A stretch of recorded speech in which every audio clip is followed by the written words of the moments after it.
Olá para vocês acompanhando na país e na nossa vasta diáspora, aquele é Cabo Verde Magazine de informação na língua de terra, edição para esta quinta-feira, 5 de março. Tu tem que conferir assim resumo de que é a principal notícia que se fazer manchete na país. Governo se acompanha com preocupação guerra na Médio Oriente. Primeiro-ministro Ulisses Correia Silva falou hoje cedo para a imprensa, mas no próximo dia 12 de março ele fazia um comunicado para o país onde que anuncia medidas de mitigação de impacto que o país pode bem sentir. E fala ainda, mas se acompanha tudo cabo-verdianos que estão naquela região. 7 dezenas de cabo-verdianos nos Estados Unidos da América já entraram carta a 12 senadores de América e para pedir audiência para apresentação sobre riscos e instrumentalização de poder judicial e restrição de direito político na Cabo Verde. Francisco Carvalho reagiu hoje de cedo, confirmando a existência de instrumentalização e também está a ser perseguido pela justiça. Ulisses Correia e Silva visita o projeto Repairing de Parque Solar de Palmarejo, que prevê substituição de painéis solares e passa a representar cerca de 8% de produção energética na ilha de Santiago. Seguidamente, o primeiro-ministro lança central solar fotovoltaica na Chada Barnel, na Ribeira Grande de Santiago. Ilha de São Vicente já se dá conta com o Centro de Combate de Incêndio. O centro é financiado pela cooperação luxemburguesa e fundos de acordo de pesca de União Europeia com cerca de 13 mil contos até esse momento. Essa nova infraestrutura assume uma importância na capital para reforçar a formação técnico-profissional ministrado para a Escola de Mar, particularmente nas áreas de prevenção e combate a incêndio a bordo de embarcação. O Ministério da Saúde publica 2 listas provisórias de transição de auxiliar de saúde e técnico de diagnóstico e terapêutica para respectivo PCFR. A medida também beneficia mais de 1.100 profissionais e o governo acredita que esse ganho salarial também traz mais dignidade profissional e proporciona um melhor serviço para utentes. Entretanto, o secretário nacional do Sindicato Nacional de Trabalhadores de Administração Pública, Luís Fortes, já reagiu numa entrevista à RCV. É saúde a publicação de lista de transição, mas é criar a regularização completa de toda a carreira de profissionais no setor de saúde. Cabo Verde dá hoje um passo considerado histórico no reforço do Sistema Nacional de Saúde e o Hospital Universitário Agostinho Neto, na cidade de Praia, passa a contar com o primeiro central de produção de oxigênio medicinal instalado num hospital público do país. Essa infraestrutura tem resultado de um investimento de 6,9 milhões de euros financiado para o Fundo Global e de luta contra HIV, tuberculose e paludismo através do CCSI, ele representa um salto qualitativo de serviços do hospital. Esse novo central tem capacidade para produzir 50 metros cúbicos de oxigênio por hora, com 93% de pureza, e ele está cumprir regras internacionais de qualidade e segurança. Este gerador vai fazer com que a concentração do oxigênio passa de 21%, que é o ar que respiramos, até a concentração superior a 90%. A partir de 90% já é considerado um oxigênio medicinal e esse sistema aqui tem uma pureza de 93%, mais ou menos 3%, que está dentro das normas internacionais aplicáveis para este tipo de tecnologia. Para além de produção, o sistema te permite também distribuição canalizada de oxigênio para diferentes serviços do hospital, modo urgência, cuidado intensivo, bloco operatório, neonatologia e também produção de outros gases medicinais. Isso é um valor acrescentado também neste projeto. Todo o oxigênio que vai ser produzido para o Hospital Agostinho Neto será canalizado em tubo de cobre medicinal e vai da central diretamente até a cabeceira do doente. E com isto vamos retirar as garrafas que costumamos ver dentro dos hospitais a circular, inclusive à cabeceira da cama dos pacientes. Um outro aspecto inovador é que a central funciona com energia solar, uma solução que te permite diminuir custos de funcionamento. Chegou assim, Cabo Verde gastava cerca de 127 mil conto por ano para comprar oxigênio medicinal, um valor que deve diminuir significativamente com a produção ali na Cabo Verde. Temos aqui uma autonomia aqui na Ilha de Santiago, vamos ter também em São Vicente, e isso dá-nos uma segurança sanitária maior. Penso que é um momento para celebrarmos o trabalho feito. 7 milhões de euros é muito dinheiro em qualquer parte do mundo. Em Portugal é muito dinheiro, em Cabo Verde podemos imaginar. Portanto, só quem se compromete com a segurança sanitária, com a segurança dos pacientes, com a segurança dos cabo-verdianos, aqueles que usam o sistema de saúde de Cabo Verde, pode fazer um investimento desta envergadura que vai ter um grande impacto ao nível da segurança dos nossos pacientes, mas também ao nível da segurança dos cuidados de saúde que queremos prestar aqui neste hospital universitário, mas em todos os pontos de Cabo Verde. O ministro destaca ainda a implementação de PCFR no setor de saúde, uma aposta na formação profissional e investimento na infraestrutura sanitária, mas também novo centro de saúde que já é inaugurado e outros que estão em construção nas diferentes localidades do país. Mas só ao nível dos PCFRs para a saúde, 26. Mas só ao nível dos PCFRs para a saúde, 26. Estamos a injetar durante um ano mais de 4 milhões de contos. São mais 40 milhões de euros a mais só para os profissionais de saúde em Cabo Verde. E estamos a falar de cerca de 12 milhões de contos, um valor global de orçamento para a saúde, 4% do PIB. É mais de 13% do orçamento global. Na mesma ocasião, foi também entregado obras de requalificação de serviço de nutrição e dietética do Hospital Universitário Agostinho Neto, com intervenção de serviços que tem capacidade para preparar cerca de 1.200 refeições por dia, que reforça o apoio alimentar e nutricional de quem é que está internado. E CCS decide entrega à Direção Nacional de Saúde 3 equipamentos para detecção precoce de tuberculose, uma oferta que aconteceu no quadro de cooperação entre Cabo Verde e Fundo Global. Tecnologia GeneXpert é um equipamento que te permite diagnóstico molecular em tempo reduzido, detecção simultânea de presença de bacilo de tuberculose, maior sensibilidade e especificidade comparativamente a métodos convencionais e integração nas redes laboratoriais descentralizadas. A entrega foi feita para a Coordenadora Nacional de Luta contra a Tuberculose, Marta Freire. Neste momento, a nível nacional, nós temos 7 equipamentos de GeneXpert a funcionar, distribuída para as ilhas. Com a chegada dos equipamentos que vão ser entregues hoje à IDNS, ao programa, vai ser possível implementar o teste rápido molecular como primeira intenção no diagnóstico da tuberculose a nível nacional. E isto vai ser um grande marco na história da inovação da tuberculose. E se organizarmos os nossos serviços, podemos iniciar o tratamento no mesmo dia. Política de governo é, segundo Adilson Pina, diagnosticar para tratar, tratar para controlar, controlar para eliminar. É com elevado sentido e responsabilidade institucional que procedemos à entrega formal desses 3 equipamentos à Direção Nacional da Saúde, que está mais ou menos orçado à volta de 70 mil euros. Entre a compra do equipamento, as taxas de transporte e envio e o contrato de manutenção para os próximos anos. No contexto global que nós conhecemos, da redução de fundos, foi ainda possível renegociar com o próprio Fundo Global, justificando a nossa especificidade das ilhas, no sentido de reforçarmos. Nós estamos aqui a pensar ainda em regiões onde continuamos a ter algumas dificuldades. Santo Antão, que continua a enviar as amostras para São Vicente, tendo em conta a dimensão de Santo Antão. São Nicolau, apesar de ser uma ilha pequena, mas com poucos pacientes, o desafio do transporte para a ilha.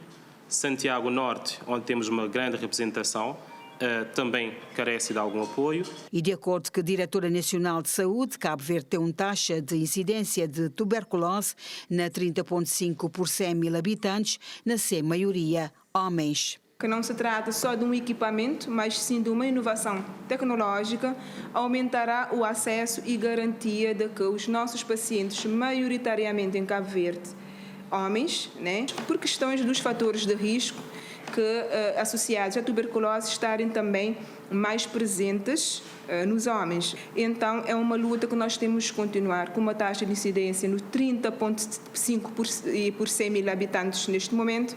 Estamos claramente numa redução aqui a caminhar para a preparação do país para a eliminação da tuberculose como doença de saúde pública. Estes equipamentos estão a representar um passo estruturante de reforço da resposta nacional à tuberculose e no fortalecimento global de capacidade laboratorial do país. Especialistas reunidos ali na praia numa conferência sobre estratégias e solução institucional para combater violência baseada no gênero. Apesar de redução de 21,1% na prevalência e diminuição de denúncias, responsáveis de defender reforço de instituição, de legislação e de prevenção para garantir respostas mais eficazes a vítimas. Presidente do Instituto Cabo-Verdiano para Igualdade e Equidade de Gênero destaca que essa conferência inspira no lema desse ano Justiça, Ação para Todas as Mulheres e Meninas, segundo que esta sublinha a importância dessa iniciativa que fomentam reflexão estratégica e apresentação de soluções institucionais para enfrentar a violência baseada no gênero. É neste contexto que o lema Direito, Justiça, Ação assume particular pertinência. Direito, porque o quadro legal existe e deve ser aplicado com rigor e consistência.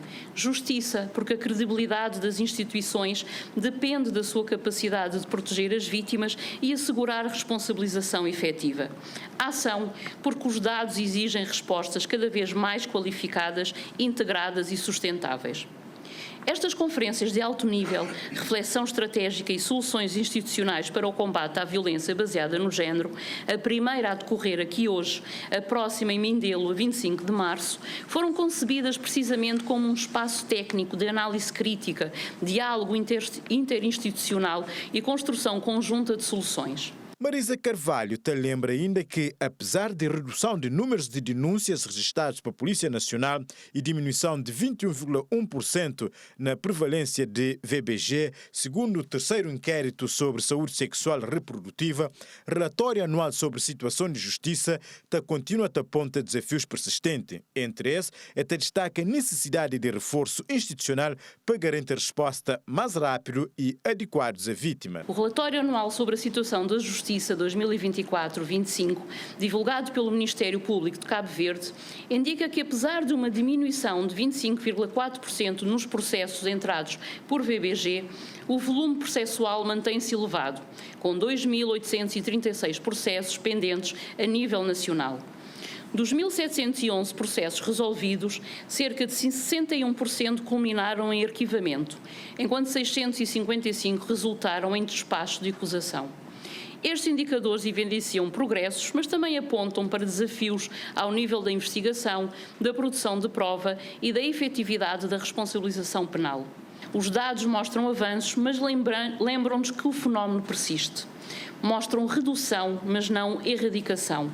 Mostram esforço institucional, mas também a necessidade de reforço contínuo.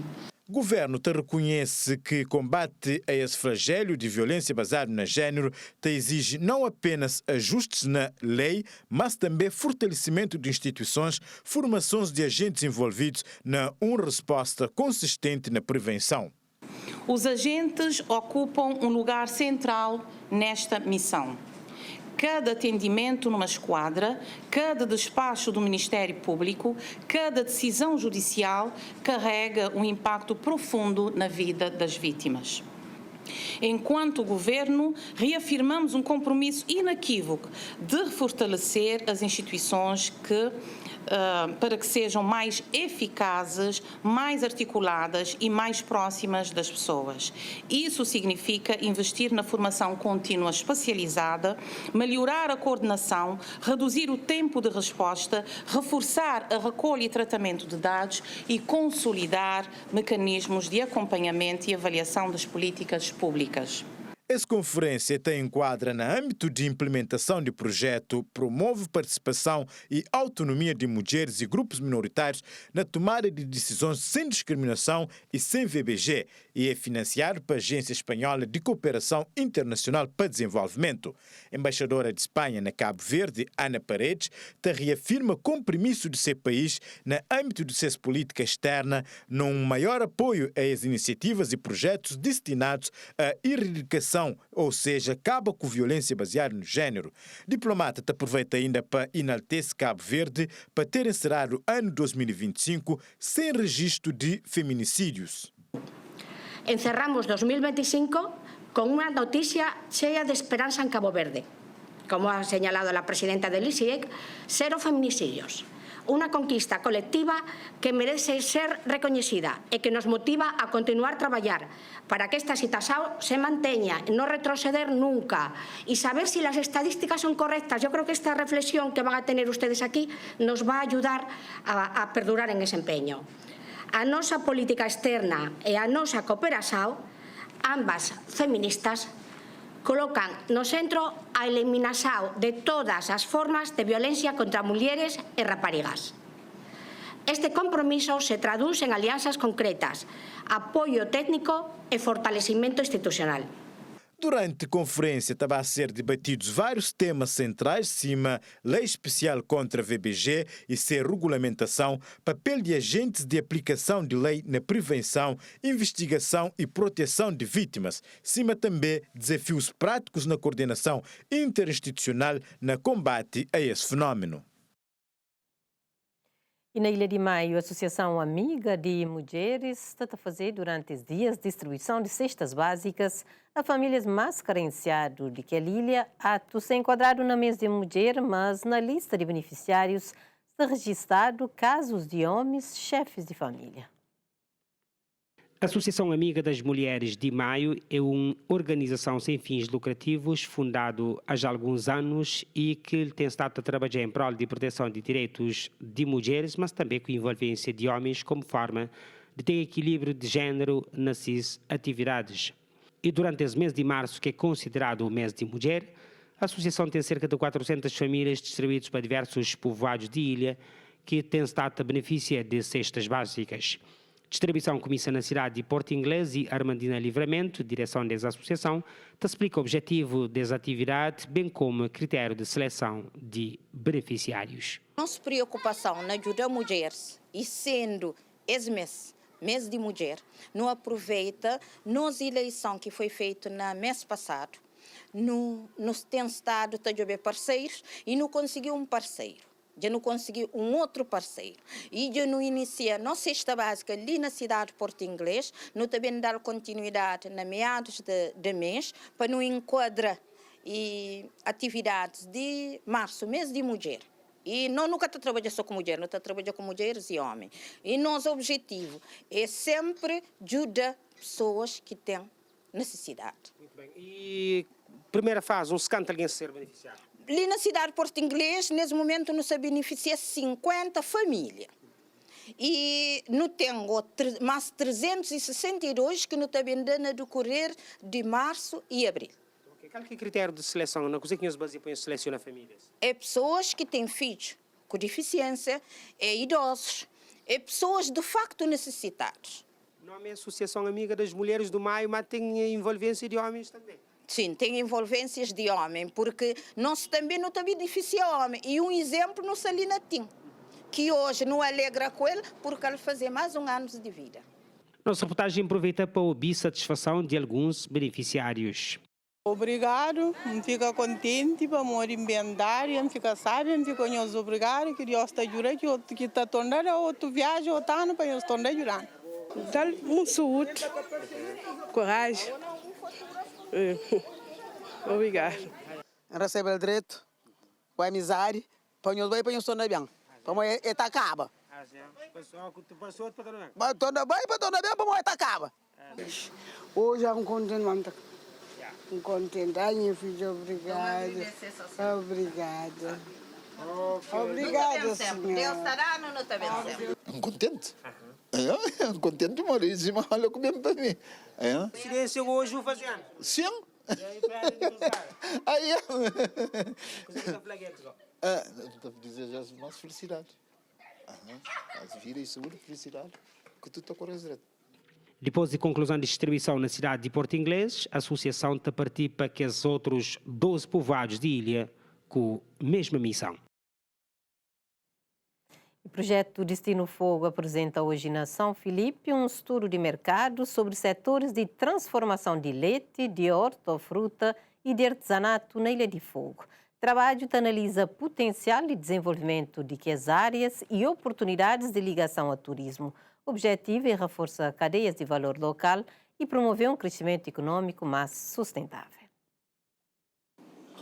Estudo realizado na 2024 e ele abrange todo 3 municípios de Ilha do Fogo nos setores de transformação de leite, de fruta e na artesanato. Ele identifica oportunidades de mercado e ele recomenda medidas para reforçar a produção local e aumenta a competitividade. Ele aponta alguns constrangimentos claros, moda fragmentação de oferta, lacunas na transformação de produtos, fraca ligação a turismo e elevado informalidade de setor, segundo o consultor Amílcar Monteiro. Há muita informalidade entre os produtores, o que faz com que especificamente a produção do queijo e a produção do doce e mesmo o artesanato não penetrem nos mercados mais competitivos como é o mercado do turismo. Uma outra, digamos, grande chapéu é a descoordenação institucional.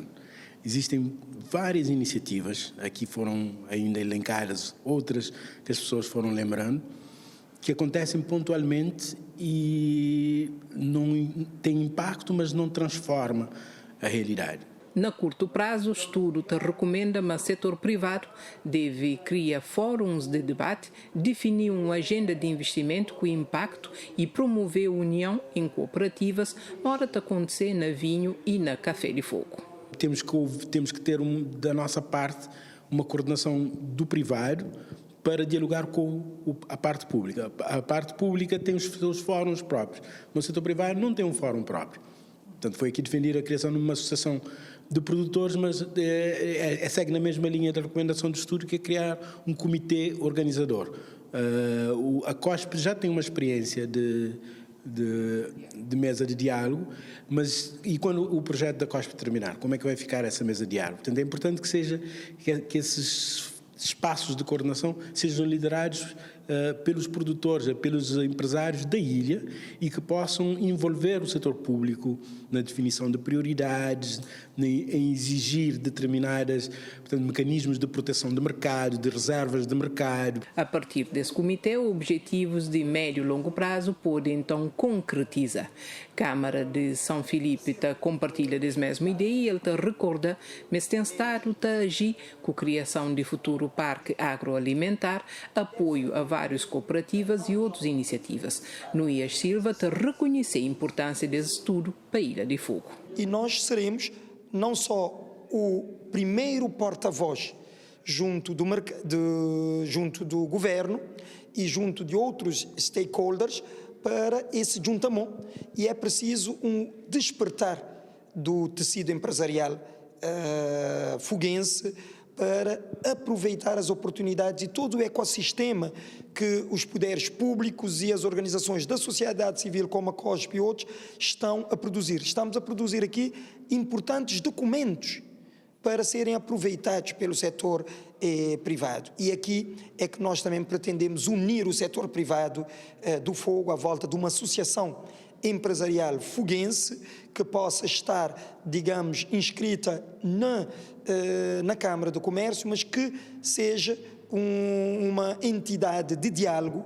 Para o coordenador local do projeto Destino Fogo, José Silva Araújo, estudo pode orientar políticas públicas, atrair investimentos e estimular novas iniciativas. É ter em conta as recomendações feitas pelo consultor e ali continuar com a nossa mesa do diálogo, que é uma mesa de concertação entre os atores, também de divulgação de estudos, para levar a cabo, dar continuidade, sustentabilidade, tudo o que foi feito neste estudo. A COSP continua com as mesas de diálogo para trazer atores numa lógica de aproximação, de forma que tenhamos um consenso e, como disse bem o consultor, é criar uma agenda comum para levar a um desenvolvimento sustentável do turismo e também, consequentemente, reforçar a diversificação da oferta turística na Ilha do Fogo. Apesar desses desafios, a ilha tem potencial se ele posta numa estratégia de longo prazo que valoriza recursos locais e construir uma marca territorial forte. O primeiro-ministro anuncia ontem reforço de apoio de governo, financiamento para obras de requalificação e novas infraestruturas à Fundação Gara. O Ulisses Correia Silva esteve de visita àquela fundação que está trabalhando no processo de inclusão social e prevenção de comportamentos de risco. Novo pacote para calcular verba para concluir a remodelação de sede de Fundação Gara, construir uma zona desportiva e cria estudo audiovisual e podcast. Nós vamos apoiar e financiar através de um contrato a conclusão destas obras, se possível fazê-lo num ritmo bem acelerado, porque essas respostas precisam depois de ter um impacto, não é? Porque são duas coisas, as instalações físicas são muito importantes. Porque uma coisa é eu estar a fazer um trabalho de sensibilização, de consciencialização na rua, ou em pardieiros. Outra coisa é as pessoas sentirem que estão dignificadas, onde as crianças fora do período escolar possam vir aqui para acolhimento, para usar o seu tempo livre. Isto tem um valor enorme. Sem avança valor, o primeiro-ministro garante que esse orçamento está a ser preparado para que esse trabalho vá mais rápido possível. Eu vou lhe dizer que é um financiamento para garantir a conclusão da edificação que está sendo feita aqui, da remodelação, da sua preparação, para fazer as atividades com dignidade, com qualidade, nomeadamente relativamente à integração e inclusão social. Ele conseguiu recuperar, portanto, ele tem toda a legitimidade de contar histórias de superação. E depois está integrado aqui numa comunidade que ele e a sua fundação quer ter aqui como uma experiência de que é possível mudar.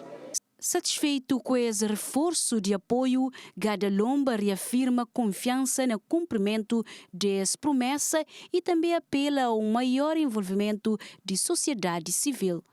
Nós também temos a concretização desse espaço, que é um espaço para Cabo Verde, que é um espaço para o futuro, que é um espaço para pessoas se no fundo de poço, quando precisava de ajuda, ter uma estrutura para bem, que é um espaço para prevenir e para bem produzir líderes. Para nós visão é bem produzir líderes. Não mesmo mais líderes. Tchau de nós, às vezes, é líder sem não sabe para coisas negativas. Nunca mesmo tem alguém para tchau. Não mesmo tudo alguém para pouco. De tudo canto de Cabo Verde, para não entender meio junto que não te consigo. Meio uma pessoa que vem de tchau crítica, de tchau pontadeiro, de pontaram, de ponta. Até quem entende, mas tem que ser parte de solução. Além de financiamento, o governo aponta alguns técnicos especializados através de um protocolo com o Ministério de Família e Inclusão Social para reforçar trabalho no terreno. Na Boa Vista, socializar o projeto Regeneração de Salinas de Sal Rei e criação de abrigos climáticos, um projeto para resgatar a história de Salinas e restaurar quadras de sal que está existindo naquele espaço, reconhecendo-se a importância histórica e econômica para a ilha. O projeto está a ser implementado pelo Ministério do Ambiente em parceria com a Câmara Municipal e com o financiamento de cooperação luxemburguesa. Foi socializado na Bobiça o projeto piloto para restauração de salinas de Sal Rei e criação de abrigos climáticos. Um projeto para requalificar esse espaço antigo, resgata a história de Salina, dada-se importância histórica e económica para a ilha. Apresentamos um conceito de resgatar as salinas e trazer de volta as quadras de sal que haviam antigamente. Nós temos a noção da importância das salinas para a ilha, no seu desenvolvimento histórico e económico, e então esse é o papel central. O processo não é só a regeneração, mas sim a criação de abrigos climáticos que vão fazer face às alterações climáticas que hoje em dia já é uma realidade. Segundo o arquiteto Gercílio Lima, é um projeto piloto de um parque urbano que espaços de lazer, atividades económicas e abrigos climáticos que sombra má vegetação. As salinas vão continuar a ocupar uma área de cerca de 67% e toda a envolvente, que é um cinturão verde que nós criamos, vai ocupar cerca de 37%. É uma zona praticamente onde os caminhos serão maioritariamente vicinais, Os materiais serão materiais locais, dada a salinidade da área, ou seja, o grau de teor de sal é elevado, então a opção de materialização deste parque vai ser o mais natural possível. Tendo em conta que é a requalificação de uma área ambiental, a ideia é utilizar materiais menos agressivos possível, cima, pedra branca e basalto, uma madeira resistente tendo em conta alto teor de sal no espaço.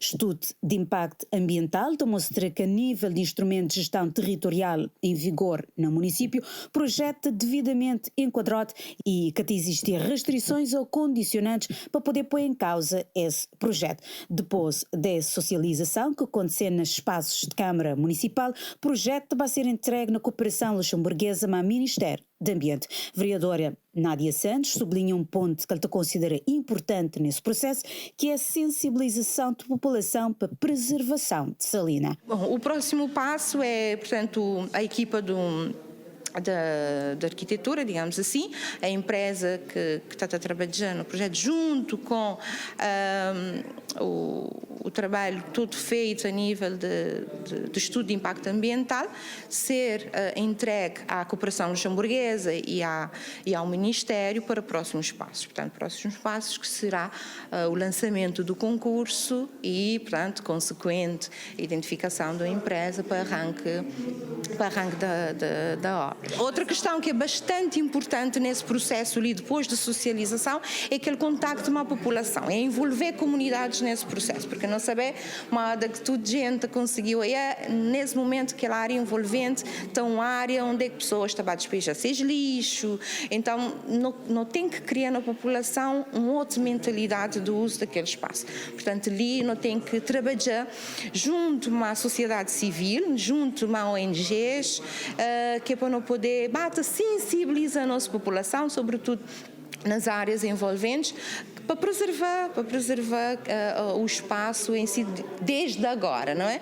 Porque há que não começar obras para o espaço estar mais aprazível. Obras para restaurar salinas de Salrei e criar abrigos climáticos deve começar ainda em zona. A previsão do programa é arrancar obras imediatamente a julho, agosto, portanto é algo que não está ali a avaliar, porque é um período, obviamente já não sabia, período de chuvas, mas é algo que ainda não está bem sinta na mesa para não bem conversar e chegar no maior entendimento, porque depois do concurso com a empresa é o próximo passo, tendo o financiamento já da cooperação luxemburguesa dos 80 milhões, portanto temos um valor para iniciar a primeira fase. Projeto piloto regeneração das salinas de Salrei e criação de abrigos climáticos foi desenvolvido através de um concurso público lançado para infraestruturas de Cabo Verde em parceria com a Câmara Municipal e Ministério do Ambiente. Ele te conta que financiamento de Luxdef.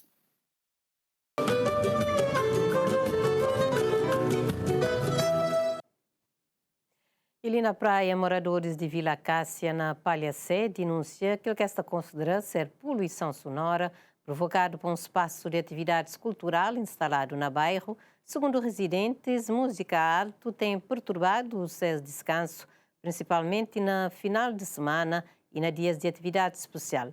É fraqueza contra a cultura, mas esta exige respeito para a tranquilidade e para o cumprimento de lei. A poucos metros de habitação, espaço cultural que tem estado a ser palco de atividades de noite, que de acordo com o morador está prolonga bem madrugada. Um senhor que quer ser identificado, que vive na zona há cerca de um ano e tal, afirma que a situação tem estado afeta diretamente se saúde e se rotina. A nossa situação é um bocado crítica, porque deixou mesmo o descanso. Não descansa nada mesmo. É um estrondo, não tem criança, não tem bebê. Ele começa mais ou menos 11 horas, meia-noite. Depois se prolonga até 6 horas, 6h30. Além de cansaço acumulado, o morador garante que pessoas idosos e trabalhadores na vizinhança também têm estado a ser prejudicados. Outro residente, Luís de Pina, reforça uma comunidade que está contra a existência de espaço cultural, mas defende uma atividade deve respeitar normas legais. A mim que é contra a existência de espaço cultural. Eu dou coisa diferente. Nós, Vila Cássia, merece um espaço cultural condigno, pessoas ali merecem também diversão, não merece toda a infraestrutura ali. Nossa reclamação é a forma, maneira que se está fazendo as atividades ali, que está ferindo tudo aquilo que é normatizado na lei. Cabo Verde tem uma lei de poluição sonora desde 2003, sem se enganar, para mostrar que aquele barulho é extremamente excessivo, prejudicial para a saúde de qualquer morador que tem ali, e nunca por isso também dentro do nosso caso de ser prejudicado de que forma. Tem nosso próprio também cabeça e nossa saúde para nos preservar, para que a situação melhore. A primeira coisa que tem que fazer é tem que trabalhar aquela infraestrutura para que o som casse, para a condicionação. De acordo com os residentes, a atividade que estava limita só no final de semanas. Está a ser feito também durante dias úteis, ou seja, na meio de semana, e está prolonga também até altas horas de madrugada. A aflição é ainda mais cheia para idosos e para famílias que têm criança pequenote. Nunca está dormindo, só muito dormir que tem menino, não fica. Nunca está dormindo ali mesmo, a hora que aquele barulho ali está. E nunca está dormindo em casa, fica tudo que está treme. Está treme janela, está treme porta, a luz fica completamente down dentro do quarto. Tem como olha, nunca falou para fazer, mas tem outra maneira que se pode fazer. Se pode subir, esfichar, ok. Mas ele tem que mudar, desde pela manhã, desde 7 horas, 8 horas, até pela manhã cedo. Mesmo tem que descansar. Ele tem direito a fazer, mas ele tem direito a perturbar o descanso dos outros. Moradores se defende, mas autoridades competentes, incluindo Câmara Municipal e Polícia Nacional, devem reforçar a fiscalização e garantir o cumprimento de lei. Como solução, esta propõe reforço de isolamento acústico de espaço ou adaptação de infraestrutura, de maneira que minimize impactos de som na vizinhança. Moradores apela a diálogo e a bom senso e esta sublinha que a cultura e tranquilidade podem sim andar de mão junto desde que tem respeito para regras e para direitos de descanso. No contacto a Câmara Municipal e também a Polícia Nacional e no se aguarda a reação das duas entidades. Também no tenta contacto a promotora de evento, mas até o momento nunca consegue ter resposta. Presidente do Instituto de Arquivo Nacional de Cabo Verde considera que tem grande déficit na organização de arquivos no país. José Maria Borges considera que é preciso mais abertura e colaboração de instituições públicas e privadas para gerir melhor arquivo a nível nacional. Presidente do Instituto de Arquivo Nacional de Cabo Verde aponta como exemplo a catástrofe que atingiu São Vicente no ano passado. José Maria Borges sublinha necessidade urgente de organização e salvaguarda de arquivos. O que aconteceu no ano passado em São Vicente reforçou-nos essa preocupação, portanto, a catástrofe que houve. Portanto, que o mês de agosto que assolou a ilha teve impactos brutais sobre os arquivos dos tribunais e da Procuradoria da República e do Registro Civil aí em São Vicente. Portanto, tivemos que implementar um projeto de urgência com parceria do Instituto de Camões e da Torre de Tombo, em que trouxemos uma equipa portuguesa com a nossa equipa, em que fizemos uma formação de 15 dias em São Vicente para a preservação, conservação, tratamento e extensão da informação. O Instituto de Arquivo Nacional tem vindo a implementar um projeto de formação e capacitação a nível nacional. No início desse ano, mais precisamente no mês de janeiro, a ação de formação chega Ilha Brava e no final do mês passado ele decorre ali na Ilha de Fogo. E pretendemos continuar também ao longo deste ano, passar por todas as ilhas, levar o pouco, portanto, mas que ajuda para começarmos a cimentar essa consciência da necessidade de preservar a informação, fazer a adequada gestão da informação que é produzida. Perguntou uma das dificuldades dos desafios. Nós temos constatado das nossas visitas a nível das instituições do Estado que há um grande déficit na organização dos arquivos. Então, nós estamos a deslocalizar, portanto, a dar essa formação, de forma gratuita a todas as instituições, mas por isso as instituições também têm que estar disponíveis e receberem essa formação para que possamos gerir de forma correta e com isso ter ganhos de eficiência, ganhos de transparência e também preservar a nossa memória, guardar aquilo que tem a ser guardado e eliminar aquilo que não tem relevância. Vereador de Câmara de São Filipe, Euclides Fernandes, destaca a importância de formação para a preservação de história de município e de ilha. A Câmara Municipal, neste neste momento está a investir fortemente para termos um museu municipal, onde vamos ter lá vários arquivos organizados. Vamos precisar de pessoas formadas para tratarem desses arquivos, para que as informações possam também ser expostas aos nossos munícipes, aos nossos cidadãos, aos nossos visitantes, para ter informações da nossa cidade. Vítor Mendes, papiana nome de formandos, nós entrevistados, sublinha a pertinência de formação para uma adequada gestão de arquivos. Nós, enquanto técnicos, chefes de instituições, a partir de produção de qualquer documento, esse documento deixa de ser nosso, mas passa a ser um documento da nação. Por isso devemos ter esse cuidado ao longo do tempo na sua preservação. Instituto de Arquivo Nacional de Cabo Verde reforça a qualificação de técnicos de instituições públicas e privadas na área de gestão documental, conservação e digitalização de arquivo. E a Câmara Municipal de Santa Cruz, através do Gabinete de Cultura, abriu oficialmente uma exposição de artesanato que está a decorrer de 4 a 6 de março, com peças de 3 artesãos de concelho na Centro Cachás. Intenção é promover interação, diálogo e valorização de trabalho de que os artistas. Iniciativa que está a abrir portas a talentos de artesãos que está a acontecer no âmbito de mês de cultura na Santa Cruz. Na abertura oficial dessa exposição recheado com trabalhos de 3 artesãos do Concelho de Santa Cruz, Maria da Graça, Donique Silva e Ricardo Tavares, na Centro Cachás, David Chilton, de Direção de Cultura de Autarquia Local, explicando o propósito dessa iniciativa que está enquadrado na comemoração de 55 anos de município e de mês de cultura. O objetivo principal dessa oficina, dessa exposição, é precisamente valorizar artistas locais. No quis mostrar para Santa Cruzense, principalmente para quem é que está bem visitando, que não tem ali pessoas, artesãos, com qualidade que não acha que deve ser exposto, tanto para nós como também para visitantes. Tem materiais ali usados que é de folhas de banana, folhas de palhas de milho, é tudo que materiais que não estão hoje na forma normal, como sendo algo descartável, mas que para artistas artesãos é algo de seu valor. Nós celebra 55 anos de município, onde que não está lema próprio, onde que história tem contra a banca.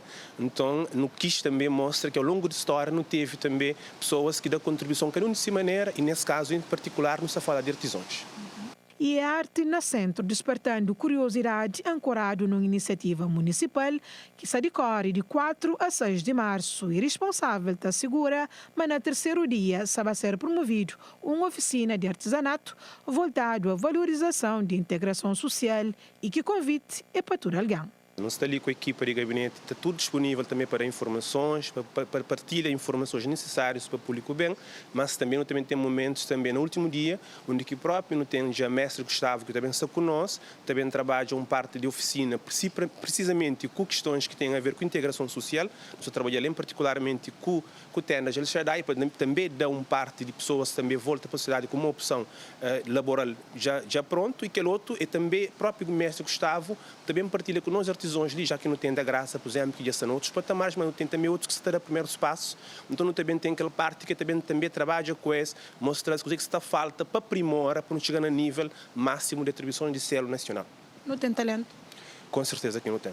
Ali, tanto que Santa Cruz é terra de talentos, não só no desporto, mas também na arte, e em outros também partes que compõem aquele que é a sociedade que nós não representa. E nos âmbitos desse mês, nunca se tem só essa exposição nesses dias. No final de semana, nós também temos de uma forma muito específica, nós também trabalhamos 3 ritmos mirim, que para a primeira vez, no nível do município, nós também trabalhamos aqueles 3 ritmos que não tem um conselho de 3 ritmos, agora só trabalhar na vertente de crianças. Nós trabalhamos até 17 anos, nós trabalhamos a tabanquinha, batuquinha, também gaitinha ou funanazinha, mostrando também que nós não temos vitalidade. Quando nunca se pega só aquela parte, já tem pessoas mais grandes, mas também mostrando que nossa cultura se trabalha desde pequenote, até chegar na fase que não está considera de facto uma não está consolidada.